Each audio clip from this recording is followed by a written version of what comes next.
A paz de Jesus Cristo, meus irmãos, professor Oswaldo falando, passando por aqui para estudar a palavra do Senhor com você, falando de uma matéria de teologia sistemática que nós chamamos de hamartiologia, que é justamente a matéria que vai tratar sobre o estudo do pecado.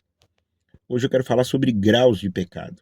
Sabemos que todo pecado é pecado diante de Deus, mas podemos ver pela Escritura que existe graus de pecado.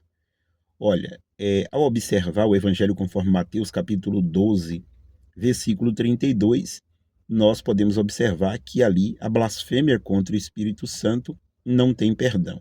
Ora, então tem pecados que têm perdão e tem outros pecados já, como, por exemplo, outro pecado, como a blasfêmia contra o Espírito Santo, que não tem perdão. Então existe um grau mais elevado.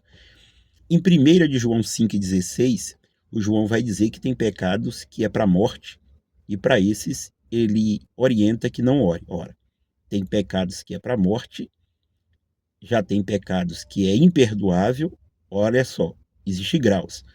No Evangelho conforme João capítulo 19, versículo 11, Jesus vai dizer para Pilatos que maior pecado tem aquela pessoa que o entregou ao próprio Pilatos. Olha só, maior pecado. Então, é claro que existe graus de pecado. No Antigo Testamento, nós podemos observar a expressão toevar, que é usada por Deus para alguns tipos de pecado. Não é usada para todos os pecados, mas só para alguns pecados. Essa palavra pode significar abominação, detestável, toevá. Ela aparece, por exemplo, em Deuteronômio 22:5, no transvestimento, por exemplo, é abominação para o Senhor. Quando nós podemos observar em Deuteronômio 7, versículos 25 e 26, a idolatria, adoração a imagens de escultura, também é uma abominação ao Senhor. É chamado de toevá, abominação detestável.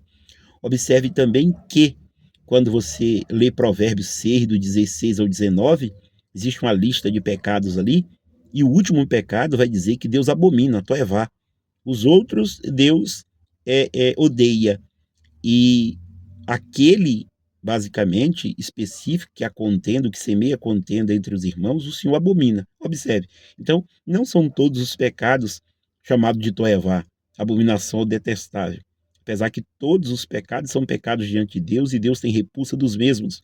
Mas quando olhamos as Escrituras, podemos observar que existe graus de pecado. Tá bom? Deus abençoe a todos e fiquem todos na paz do Senhor Jesus.